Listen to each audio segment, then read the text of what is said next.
Hyderabad జన్వాడలోని Raj Pakala form హౌస్లో జరిగిన rave party political వార్కు తెరలేపింది. తాజాగా రేవ్ పార్టీపై కేంద్ర సహాయ మంత్రి బండి సంజయ్ సంచలన వ్యాఖ్యలు చేశారు. కేటీఆర్ బావుమరిది ఫామ్ హౌస్లో రేవ్ పార్టీలా అంటూ ఆయన తీవ్ర ఆగ్రహం వ్యక్తం చేశారు. అయితే ఈ కేసు విషయంలో శుద్ధపూసను కావాలనే తప్పించారని వార్తలు మీడియాలో వస్తున్నాయి. ఆయన ఆరోపించారు. కాంగ్రెస్ బీఆర్ఎస్ కాంప్రమైజ్ పాలిటిక్స్ చేయడం సిగ్గుచేటన్నారు. ఒకవేళ డ్రగ్స్ తీసుకుంటూ దొరికినా అడ్డంగా తాము డ్రగ్స్ తీసుకోలేదంటూ బుకాయిస్తారేమోనని కామెంట్ చేశారు. ఇక దీనిపై జన్వాడ ఫామ్ హౌస్ రేవ్ పార్టీపై స్పందించిన బీజేపీ ఎంపీ రఘునందన్ రావు స్పందించారు. సీసీటీవీ ఫుటేజ్ను రిలీజ్ చేయాలని డిమాండ్ చేశారు. రేవ్ పార్టీ నిర్వహించిన వారికి పాల్గొన్న వారికి శిక్ష పడాలన్నారు. ఇదే విషయానికి సంబంధించి మరింత సమాచారాన్ని మా బ్యూరో చీఫ్ కృష్ణమూర్తి అందిస్తారు. కృష్ణమూర్తి, ఎవరైతే జన్వాడ ఫామ్ హౌస్లో ఈ రేవ్ పార్టీలో పాల్గొన్నారో వారికి శిక్ష పడాలని చెప్పి బీజేపీ ఎంపీ ఎమ్మెల్యేలంటే అందరూ కూడా తీవ్రంగా చెప్తున్నారు. శుద్ధపూస అదేవిధంగా ట్విట్టర్ టిల్లు అని వాళ్ళు సంబోధించడం జరిగింది. ఎవరిని ఉద్దేశించి ఇది సంబోధించారనుకోవచ్చు? థ్యాంక్ యూ నా. గత కొంతకాలంగా శంకర్పల్లి సమీపంలో ఉన్నటువంటి జన్వాడ ఫామ్ హౌస్ విషయంలో కొంత వివాదం జరుగుతూ ఉన్నది. హైకోర్టు వరకు కూడా దీనికి వెళ్ళింది. జన్వాడ ఫామ్ హౌస్ కూల్చేందుకు కుట్ర పంతుందని చెప్పేసి కేటీఆర్, మాజీ మంత్రి కేటీఆర్ స్వామి బంధువు ఒకరు హైకోర్టుకు వెళ్ళారు. హైకోర్టు కూడా హైడ్రాకు కొన్ని ఆదేశాలు ఇచ్చింది. హైడ్రా దాని విషయంలో ప్రశ్న పెట్టింది. తాజాగా నిన్న ఏదైతే పోలీసులు సైబరాబాద్ ఎస్ఓటీ పోలీసులు జరిపిన దాడిలో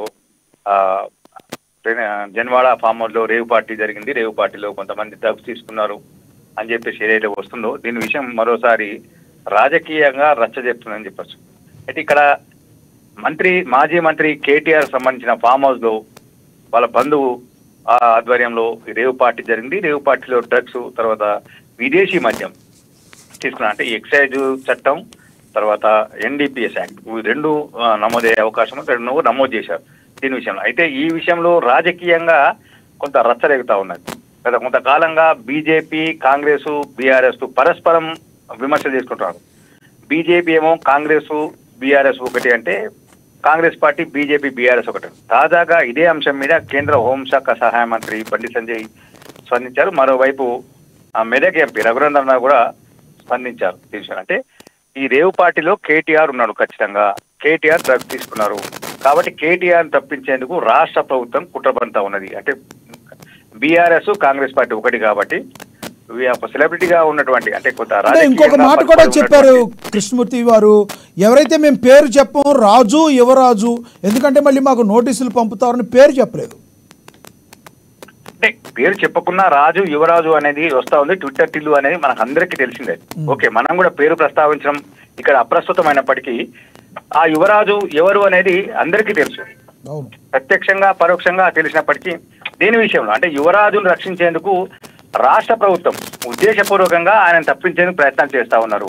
దీని విషయంలో అంటే వాస్తవాలు ఏంది, నిష్పక్షంగా జరుగుతుంది, చట్టం అందరికీ సమానమే, చట్టం పరిధిలో అందరూ సమానమే అని ప్రభుత్వం భావిస్తే ఖచ్చితంగా ఈ రేవ్ పార్టీలో జరిగిన రేవ్ పార్టీ అంశాన్ని పూర్తి స్థాయిలో అంటే వీడియో రికార్డులను బయటపెట్టాలి, సీసీ ఫుటేజ్ను బయటపెట్టాలని చెప్పేసి డిమాండ్ చేశారు. దీని విషయంలో రాష్ట్ర ప్రభుత్వం ఏ రకంగా స్పందిస్తుంది, పోలీస్ శాఖ ఏ రకంగా స్పందిస్తుంది, హోంశాఖ ఏం చెప్పబోతుంది అనే విషయం కొంత రసవత్తరంగా మారుతుంది. అంటే ఖచ్చితంగా యువరాజును కొంతమందిని తప్పించేందుకు ప్రయత్నాలు చేస్తా ఉన్నారని చెప్పేసి ఆరోపిస్తా ఉన్నారు.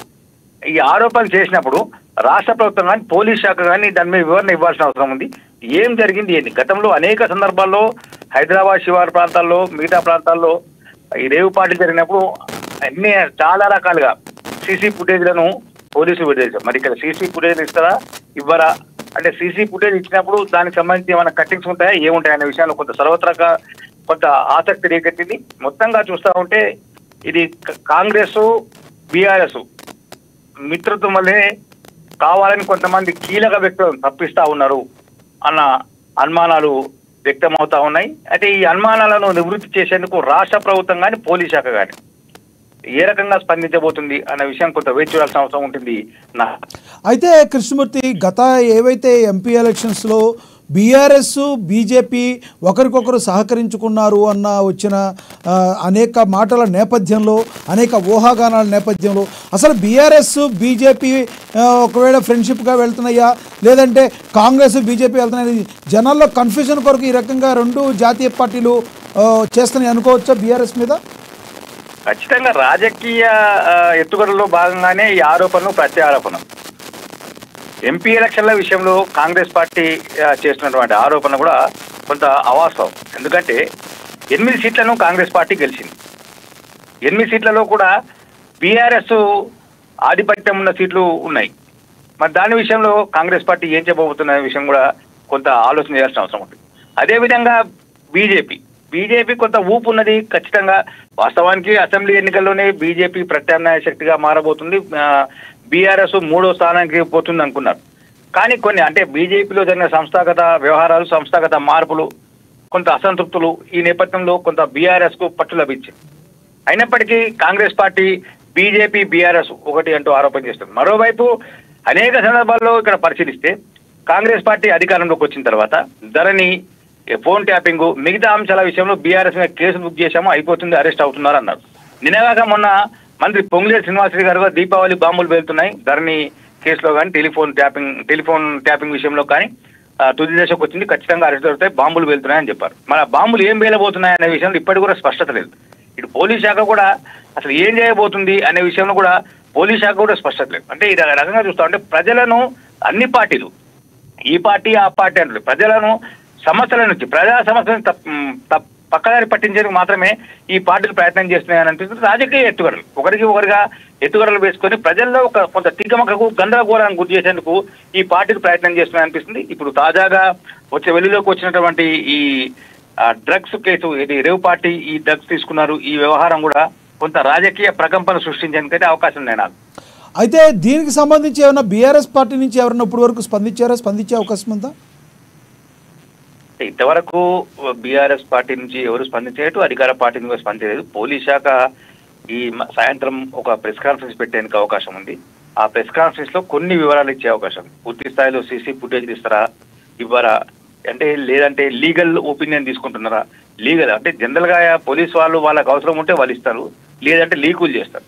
కానీ ఇట్లాంటి కీలకమైన విషయంలో వాళ్ళు ఏం చెప్తారంటే పోలీసు వాళ్ళు కోర్టు అంటే న్యాయపరమైన చిక్కులు అవకాశం మేము సీసీ ఫుటేజ్ ఇచ్చేందుకు వీల్లేదు, ఎందుకంటే ఐడి పెరేడ్ చేసినప్పుడు కొంత మాకు ఇబ్బందులు అవుతాయి, సీసీ ఫుటేజ్ ఇస్తే అందరూ గుర్తుపడతారు కాబట్టి మేము కోర్టుకు అనుమతి తీసుకున్న తర్వాత ఇస్తాం, కోర్టులోనే వీటిని ప్రొడ్యూస్ చేస్తే మీకు ఇచ్చేందుకు వీల్లేదని చెప్తారు. అంటే ఈ రకంగా జరుగుతుందా, లేదు అంటే స్పెషల్ కేసు కింద తీసుకొని అంటే రాజకీయ ప్రోద్బలము, రాజకీయ జోక్యము, రాజకీయ విమర్శలు, ప్రతి విమర్శలు, కొంత ప్రజల్లో గందరగోళం తలెత్తుతున్న నేపథ్యంలో ఏదేమైనా క్లియరెన్స్ ఇద్దాము, క్లారిటీ ఇద్దాము, స్పష్టత ఉంది, మనం స్పష్టంగా వివరిస్తాము, ఎవరికి అనుకూలంగా వివరించట్లేదు అని నిరూపించేందుకు అవి ఇస్తారా అనే విషయంలో ఈరోజు సాయంత్రం వరకు పోలీస్ శాఖ నిర్వహించేటువంటి ప్రెస్ కాన్ఫరెన్స్ లో స్పష్టత వచ్చే అవకాశం అయినా. అయితే కృష్ణమూర్తి ఏదైతే ఉందో ఒక రకంగా చెప్పాలంటే రేవంత్ రెడ్డి కేటీఆర్ మధ్య పచ్చగడ్డి వేస్తే బగ్గుమంటున్న పరిస్థితి.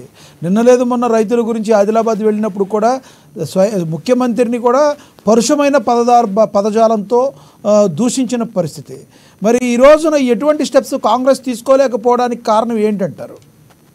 అదే అందుకనే కదా ఇప్పుడు కేంద్ర హోంశాఖ సహాయ మంత్రి చెప్పేది, ఎంపీ రఘునందన్ రావు మాట్లాడేది అవే కదా. అంటే వీళ్ళు బయట విమర్శించుకుంటున్నారు కానీ లోన వీరిద్దరూ మిత్రులే, వీళ్ళకి రూపాయికారి ఒప్పందం ఉంది. బీఆర్ఎస్ కాంగ్రెస్ పార్టీకి రూపాయికారి ఒప్పందం ఉంది. ప్రజల్లో గందరగోళం గురి చేసేందుకు మాత్రమే, ప్రజలను సమస్యల నుంచి తప్పుదారి పట్టించేందుకు మాత్రమే వీళ్ళు ప్రయత్నాలు చేస్తున్నారని చెప్పేసి వీళ్ళు ఆరోపిస్తున్నారు. వాస్తవానికి డ్రగ్స్ కేసులో ఓకే, వాళ్ళు చెప్పిన విధంగా రాజకీయ నాయకులు ఆరోపించిన విధంగా కీలక నేతలు లేకపోవచ్చు, ఉన్న చోటా మోటా నేతల, లేకపోతే వ్యాపారవేత్తల, పరిశ్రమ సెలబ్రిటీల, సినీ రంగ ప్రముఖుల ఎవరున్నారు అనే విషయాన్ని బహిర్గతం చేయాల్సిన అవసరం ఉంది. గతంలో మనం గమనించవచ్చు బెంగళూరు రేవ్ పార్టీకి సంబంధించిన విషయంలో, బెంగళూరు రేవ్ పార్టీ విషయంలో అక్కడ కర్ణాటక పోలీసు చాలా క్లారిటీగా వ్యవహరించారు. ఎప్పటికప్పుడు వాళ్ళు అప్డేట్స్ మీడియాకి ఇస్తుపోయారు, ప్రపంచానికి తెలిసే ప్రజల గురించి చెప్పారు. అదే రకంగా ఇప్పుడు ఇక్కడ పోలీసులు కూడా ఆ రకంగా వ్యవహరించరా? వ్యవహరిస్తే ఖచ్చితంగా రెండు పార్టీలు ఒకటి కాదు, పోలీసులు నిష్పక్షంగా దర్యాప్తు జరుపుతా ఉన్నారు. రాష్ట్ర ప్రభుత్వం కూడా ఈ విషయంలో చాలా క్లారిటీగా ఉంది.